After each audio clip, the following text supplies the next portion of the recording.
All right, it's time to start quilting. So even though we've been talking about making a quilt, the actual quilting is when you sew the lines of stitching on your quilt sandwich. So now we're gonna sew between all of these layers and they're gonna be locked together and it's gonna make it look really nice and tufted, and you won't believe what a difference it makes. It just really makes it come together and adds so much texture. All right, so let's talk about machine quilting. I am going to switch my presser foot. The presser foot is this little part of your machine that your fabric feeds under. I'm gonna use a walking foot. This looks like a crazy contraption, but it's called a walking foot. And what this does is it's great for when you're sewing over thick areas like quilting, or maybe sticky things like vinyl or leather. And it basically just helps the fabric feed through the machine.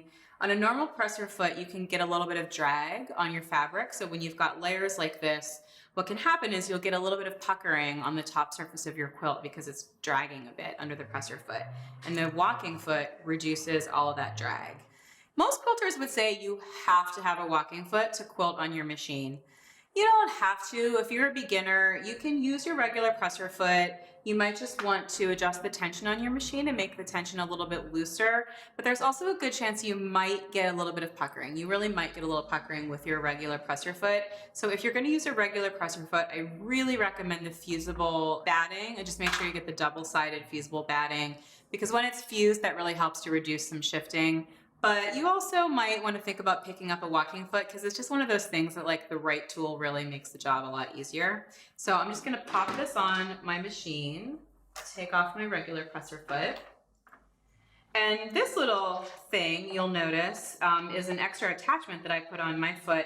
This is a guide, and this will help me space my lines of quilting so that they're all equally spaced apart. So that's just a handy little tool that you can use if it came with your walking foot. This kind of thing, like your presser feet, varies for every machine. So your make and model of machine will have its own way to attach the presser foot. Just check your sewing machine manual for that.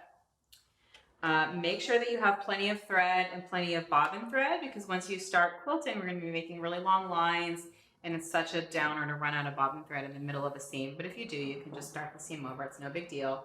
For quilting, I like to use a longer stitch length. I'm going to go up to about a 4 millimeter. That's just like a little bit shy of a basting stitch.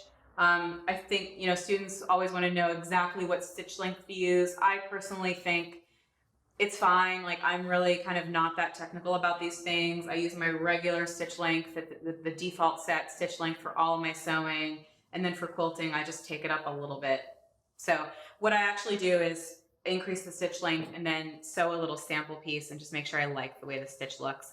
Which reminds me, you should make a little mini quilt sandwich before you start quilting your actual piece. So just take the fabric that you're actually using. It's important to use the real fabric, so a scrap of your backing fabric and a scrap of your front fabric and a scrap of your actual batting, and run it through the machine and do some tests, and just make sure that you like the way your stitch looks, make sure everything is behaving itself, make sure there won't be any surprises, so that when you actually start on your real quilt, you'll be ready to go. And let me tell you, I do that with everything I ever sew. I never start a real project without doing a little sample on my actual materials, because it's just not a science, and there's no way to know that something's going to turn out right until you actually try it. So always do tests. Okay, you notice I just rolled up the quilt on one side, and that was just to make it more manageable, because it's hard to feed this big thing through the machine. So now I've got this little kind of manageable snake, and I'm going to make my first line. I'm going to use my stitch guide and just place my first line of stitching with my stitch guide along the raw edge of the quilt. And that's kind of arbitrary, but that'll just keep me evenly spaced all the way across the quilt. So it's not a bad idea to do a little back stitching at the very top. Not mandatory, but one of those things that I do. Now, when you've got a quilt on a home machine, the biggest hurdle is that it just becomes really unwieldy. And this is a little small sample size quilt that I'm doing here, so it's not so bad. But when you get a larger quilt, honestly, the hardest part about it is that it's just a large thing to have to wrestle through your machine. So there's lots of tricks you can do. I'm sewing standing up on camera right now, but in my home or my real life, I sew sitting down. And it can be helpful to kind of prop some chairs up around you. Like you might want to put a chair right next to you to the side to help kind of like drape the quilt on. Sometimes I drape the quilt up over my shoulder. And then depending on the depth of the table that you're sewing at, a lot of times the quilt will drape over and touch the floor on the other side.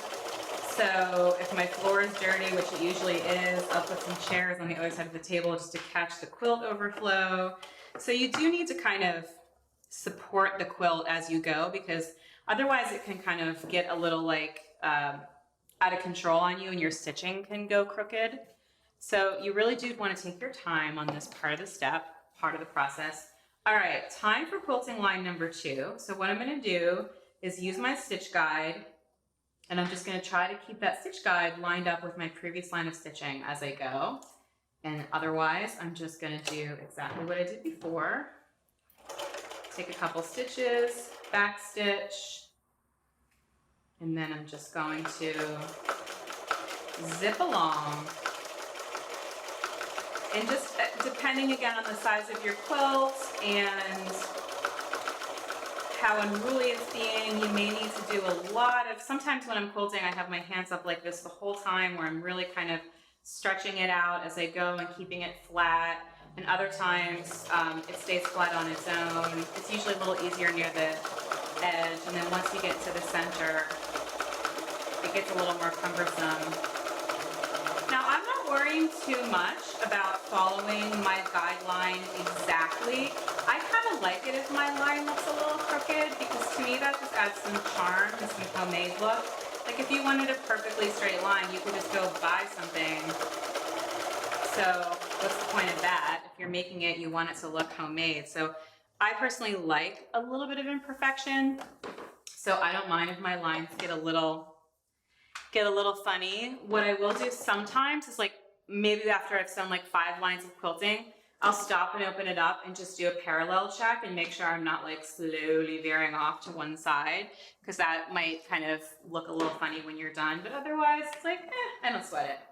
It's gonna look good in the end no matter what. It's like when you're in the process of making something, you can get really uptight about how perfect it is, but the fact of the matter is once it's done, you feel so good that you made something and it looks so beautiful that it's done, and you're never going to notice all those little imperfections. So I try not to sweat it too much.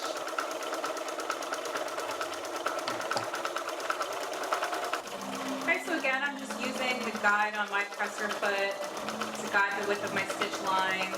And if you don't have a guide on your presser foot, you could draw the lines in. You can even use masking tape.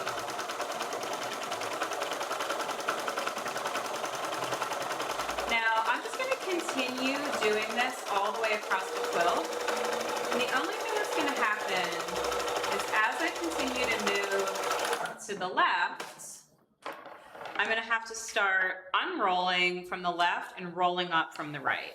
So I'll just kind of start rolling in this direction, and you really want to try to just keep a very narrow work area in the center between your 2 rolled portions. That's how you can really keep a lot of control on the quilt and stop it from kind of getting all over the place on you, which might give you some crooked stitching.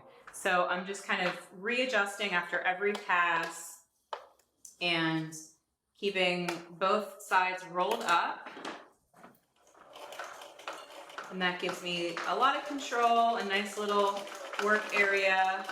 Keep it smooth with my hands as I go, and I'm just going to keep trucking along.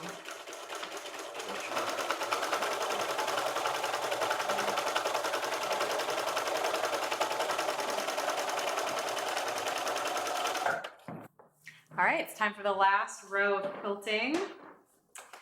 Now, I didn't mention the distance that I was placing between my lines of stitching. I just kind of eyeballed it and went with this distance, which is about 2.5 inches. You could do your lines of quilting closer together, farther apart. Just check the packaging of your batting when you buy it, and it will tell you the minimum stitch length required. So this batting said stitches can be up to 8 inches apart. And what that means is if you were to place your quilting stitches any more than 8 inches apart, the batting might fall apart when you wash it. So you just need to make sure you follow the guidelines on your batting instructions. I like a 2 or 3 inch space between my stitching. I just think it looks nice and balanced. The other thing I wanted to mention is as you progress across your quilt, now you can see my roll is all on this side and this space has been open. If this were a bigger quilt, the roll would be really big and I might even be kind of like cramming it through the machine. But you want to resist the temptation to just flip the quilt and keep the roll on the outside, because if you change the direction that you're quilting halfway through the quilt, that will show. There will be a very, very slight kind of tension from the direction of your quilting stitches. So if you switch it halfway through, you'll get like a very slight visual look going in one direction on the half of your quilt and then going the other direction on the other half of your quilt. Unless that's what you're going for, just be aware that that would happen.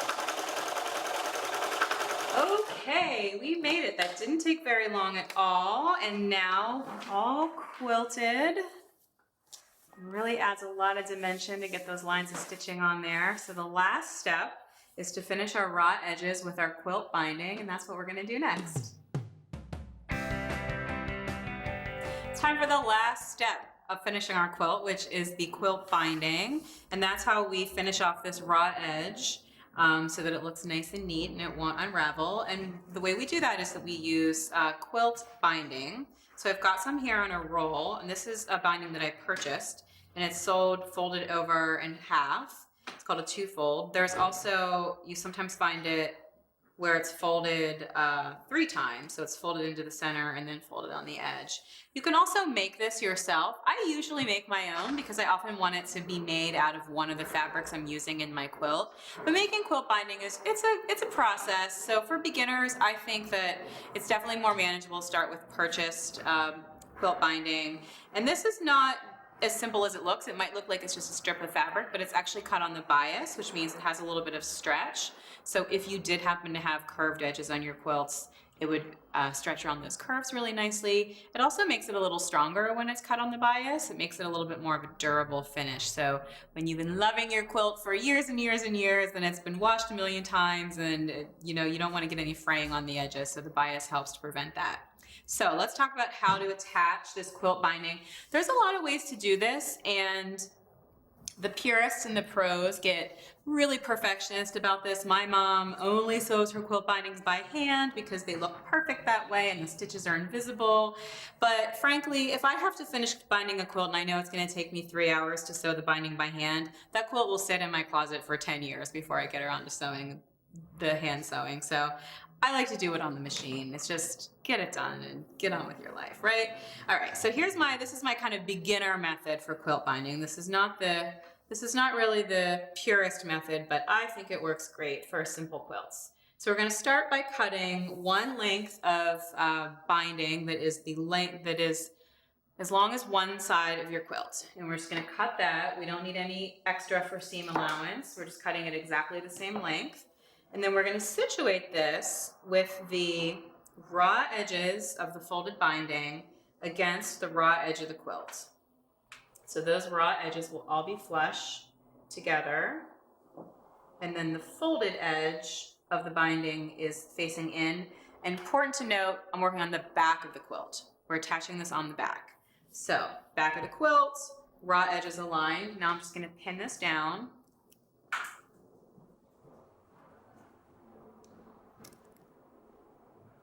I don't always pin my binding. For some reason, I find that I'm able to just kind of hold it in place with my hands, but that's probably just because I've been around the block a few times. So if this is your first time, definitely pin it.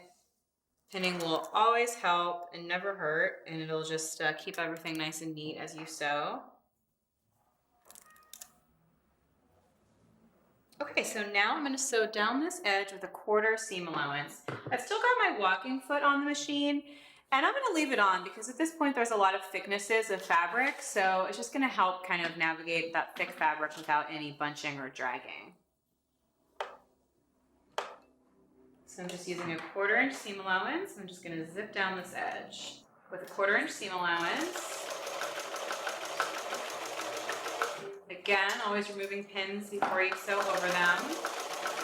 You know, one thing I forgot to talk about earlier was my choice of thread color. Because a lot of times when you're sewing a quilt, you've got so many different fabrics going on, it can be hard to know what color thread is really going to work the best with so many different fabrics. And believe it or not, I find that light gray is one of the most neutral colors of thread. It's kind of magic, it sort of blends in with everything. So I really like light gray, especially when I have grays in my project. Another big favorite among quilters is just like an off-white natural color that tends to kind of blend in with everything as well. But you do not have to try to match your thread to like each section of the quilt that you're making and each color of fabric. I don't even think that would be physically possible. All right, so that's the first step of the first side of my binding. Now what I'm going to do is turn the quilt over to the right side. And I'm just going to flip that binding around to the front.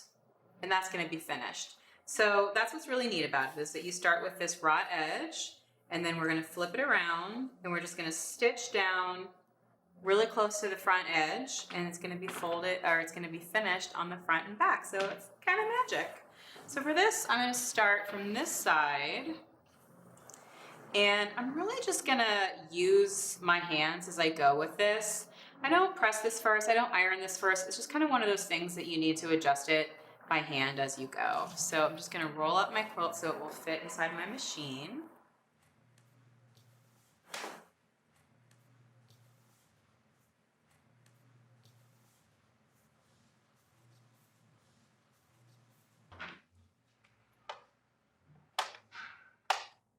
This is one of those things that can feel a little fiddly at first, but just hang in there. You just have to kind of get everything adjusted. You want to set it so that your needle is sinking in just right close to the folded edge of the binding.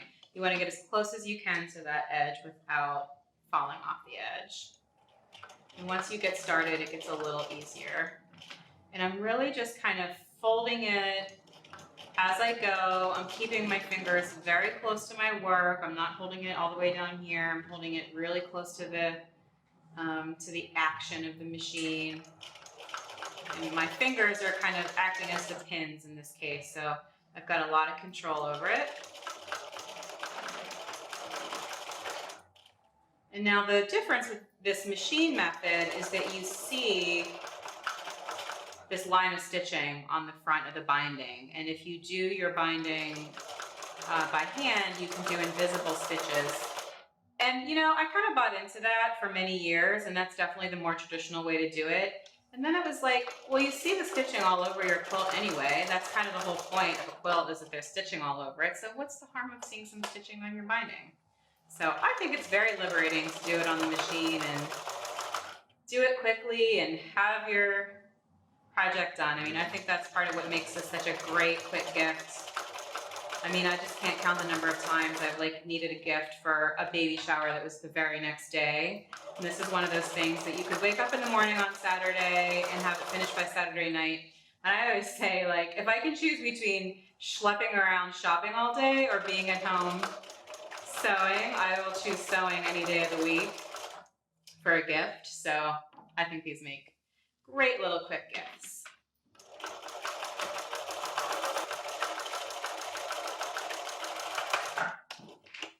Okay, so I'll show you how that looks. It's kind of magic, I think, because now we've got this nice edge on the front, and on the back it's also perfectly finished. And I like using a dark binding like this because it sort of frames the quilt. You know, sometimes just using a black almost like really makes you think of a picture frame. So it's kind of a cool effect. All right, so what's next is I'm going to do the exact same thing on the opposite side of the quilt. So I'm going to do the exact same kind of binding on this side, and then the remaining two sides will be just a little different because we need to finish the corners. So the corners will look finished. So to do this, we're going to cut a piece of binding that is about 2 inches longer than the width of the quilt on these sides. So I'm just going to overlap it. And here again, this is where I use my cutting mat. It's just a great work surface. I can just kind of use it as a guide to measure that extra inch. And I'm just gonna cut that with scissors. So I've got about an inch overhang on both sides, and I'm just gonna fold that overhang just as a guide for when I press it. And you might want to press it with just so that it's extending just a tiny little bit beyond the edge of the quilt, and that's because it's gonna kind of wrap around the corner. So it's just sort of a fraction extended beyond the edge. And I'm just pinning these so that when I iron them, they'll be just the right length. Now I'm going to go over to the iron and press these. It's pretty simple. I'm just going to first press it just as it was folded. And then I'm just going to turn under that inner corner, the corner that's on the folded edge. I'm just going to turn it under at like a 45-degree angle. It doesn't have to be exact. And press that and give it some kicking. And that's just going to help us when we fold the binding around the corners. It will look nice and neat. So I'll just do the exact same thing on the other side. First I'm pressing it flat, and then I'll fold under that.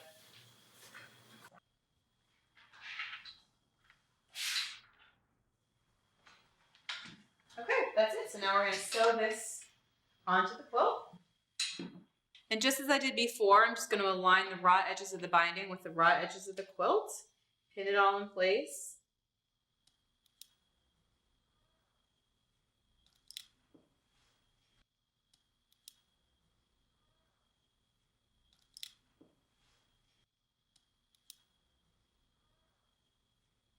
Okay, so now I'll sew this just as I did before with a 1/4 inch seam allowance. And I will sew right across this folded section. Just sew that whole fold down.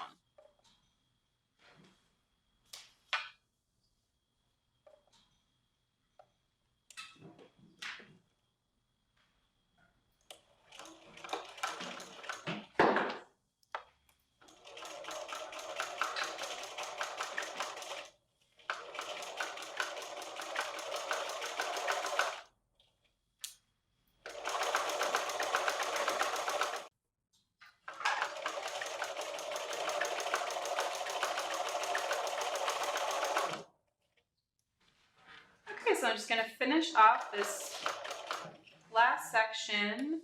Now we're getting to all that folded area, so I'm just raising my presser foot to make sure it's all underneath the presser foot. I'm just going to sew right off the edge. Now, I'm just going to do like I did before and just fold this around to the front and stitch it down.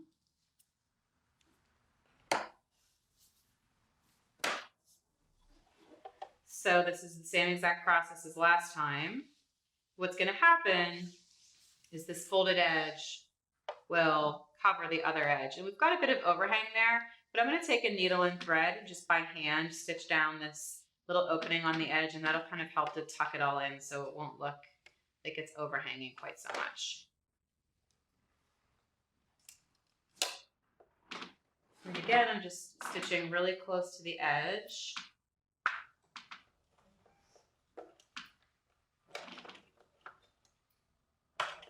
This is a thick spot. There's a lot of layers here, so sometimes your machine might protest a little bit on a thick area. And when your machine doesn't want to go through a really thick area, you actually have more power if you use the hand wheel to take a few stitches by hand. And it's a little counterintuitive because you would think that the motor on the machine would be more powerful than your hand. But if you give it just a little help on those thick areas, that'll help you get through the thickness without breaking a needle or jamming your machine, which is never a good thing. So you can buy quilt binding in lots of different colors. You can find it packaged, or some small quilt shops, I should say independent quilt shops, also sell it kind of on a little roll or a little bolt. And it comes in lots of colors, so you can find it to match your quilt. But if you want something to really match your quilt, you can also make your own. It's not hard to make your own, it's just a bit of a process. You have to know how to do it right because it requires cutting the fabric on the bias, which means cutting it on a 45-degree angle. So that's something that you can totally dive into once you master the beginning basics of quilting. All right, so I'm coming up on the edge, and again, I'm just going to sew right off the ends. I'll do a little back stitch there. Oh, my machine doesn't want a back stitch because it's a bit thick there, so that's okay because I'm going to do a little hand stitching to finish that off. So what we've got now are these nice little corners, and they just have a bit of an open end. You can see where we folded over that second piece of binding, and we're kind of seeing a little bit of a mess in there. So I'm just going to take a hand needle and some black thread that will match the binding and just do like 5 little hand stitches just to close up that open area there. And that's just going to make it look really finished and closed and conceal all of that.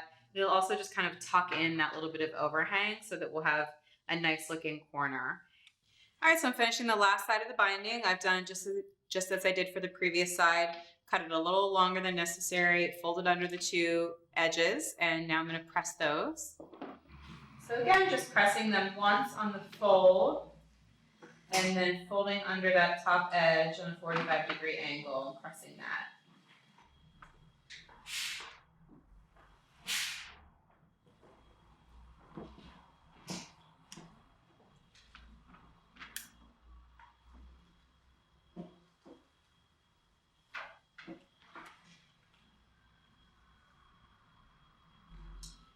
Is made out of cotton fabric, really the same type of fabric as the quilting fabrics that we're using, same weight. The only thing that's different about it is that it's cut on the bias, which makes it stretchy and a little stronger. Okay, so I'm going to pin this to the wrong side of the quilt.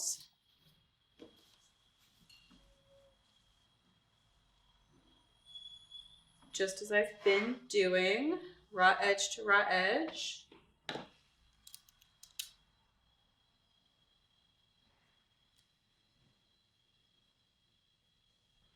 So again, I'm pinning perpendicular to the edge I'm going to be sewing with the pin heads facing out to the right so I can easily pull them out with my right hand as I go. Okay, now I'm going to stitch this again with a 1/4 inch seam allowance. Stitching right over that folded section.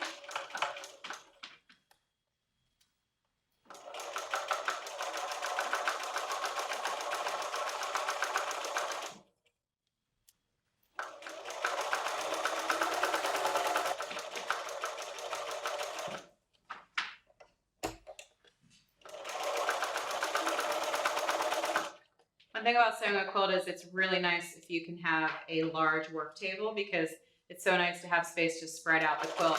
If you have a really small sewing table and the quilt's kind of hanging off the edge, sometimes the weight of the quilt hanging can make it a little trickier to sew.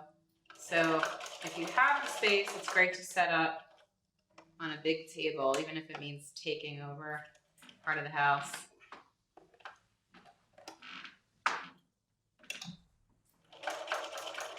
Okay, so that's the first step, and now again we're just going to flip this and sew the front.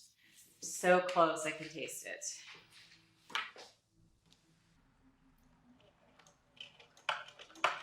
All right, so I'm working on the front now. I've folded the fabric around, and again, for this one you just have to kind of really use your fingers and kind of keep adjusting it as you go, and hold your fingers really close to the needle and just make sure you keep that folded fabric in place. And we're just sewing as close as we can to that folded edge.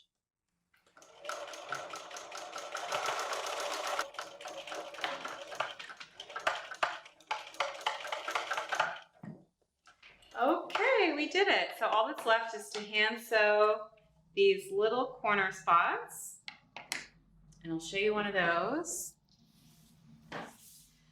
So this is the only hand sewing. I know I said that the whole point of this binding was to avoid the time-consuming hand sewing, but this will only take a minute. It won't hurt a bit, I promise. So I'm just threading my needle with a matching thread, and in this case, I really would suggest making sure you match the thread to your binding. I know earlier I said it's fine to just use a neutral color thread for your whole quilt, but I think in this case, you can switch your thread color and use a thread that's just going to really blend in with that binding. So I've got some black thread here for my black binding. So again, this is that corner section where we're seeing those raw edges and it just doesn't look quite finished. So we're just going to go in with just a few little hand stitches just to close that up. So I'm just going to start from the inside to bury my thread tail.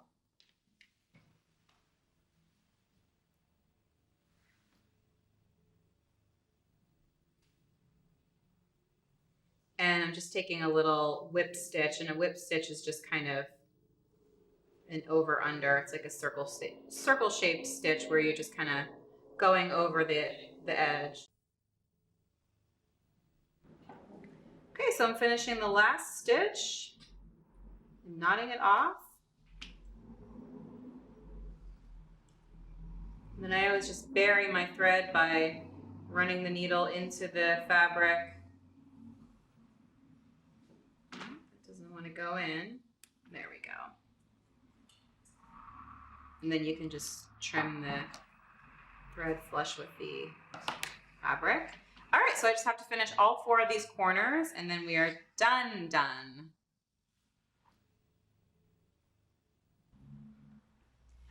All right, that's it, we're done. So there's our finished color block quilt. It's pretty easy, right? I love this project. It looks so cute and bright and happy at the end. Such a good gift, or just a good thing to cuddle up and watch a movie. This is gonna look so good hanging on a wall or on a bed in a nursery. I can't wait to use this in my home. I hope you have a great time making your own quilt.